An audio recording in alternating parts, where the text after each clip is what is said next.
AI মানে কৃত্রিম বুদ্ধিমত্তা। এটা এমন এক যন্ত্রের মগজ যেটা মানুষের মতো ভাবতে আর শিখতে পারে। যেমন তুমি আজ ভুল করলে, আগামীকাল সেটা মনে রেখে আর ভুল করবে না। ঠিক তেমনি এআইও ডেটা থেকে শেখে। তাহলে কথা হচ্ছে যে ঈশিতা দিদিকে এআই শেখানো দরকার, কারণ উনি তো বারবার একই ভুল করেন। ঈশিতা রাগী গলায়, চুপ করো, আমাকে নিয়ে ঠাট্টা করার দরকার নেই। বন্ধুরা, আজকের এপিসোডে আসছে চমকে দেওয়া টুইস্ট। ঈশিতা তার খারাপ কাজের জন্য অবশেষে ধরা পড়েছে ফুলকির কাছে। কিন্তু প্রশ্ন হলো, ফুলকি কি সাজা দেবে ঈশিতাকে? পুরো গল্প জানার আগে অবশ্যই ভিডিওটা লাইক করুন, আর নতুনরা চ্যানেলটা সাবস্ক্রাইব করে পাশে থাকুন।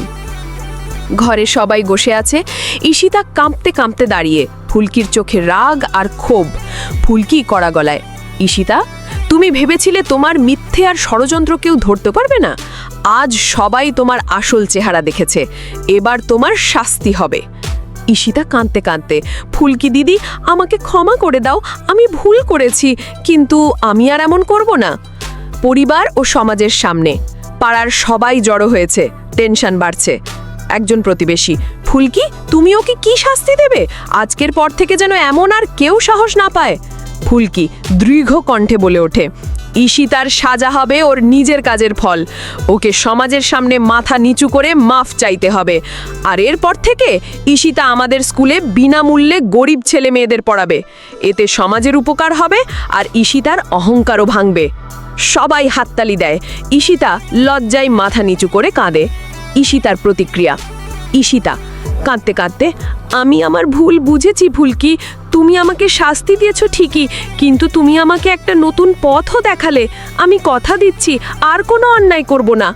ফুলকি নরম গলায়, মনে রেখো ঈশিতা, ভুল করলে তার সাজা পাওয়া উচিত, তবে যদি মানুষ বদলাতে চায় তাকে সুযোগও দেওয়া প্রয়োজন। তাহলে বন্ধুরা, ফুলকির এই সিদ্ধান্তটা কি ঠিক হলো? আপনারা কি মনে করেন? কমেন্টে জানাতে ভুলবেন না। আর হ্যাঁ, ভিডিওটা যদি ভালো লেগে থাকে তবে লাইক করে দিন, আর নতুন যারা দেখছেন সাবস্ক্রাইব করে রাখুন, কারণ সামনে আসছে আরও অনেক চমকপ্রদ গল্প।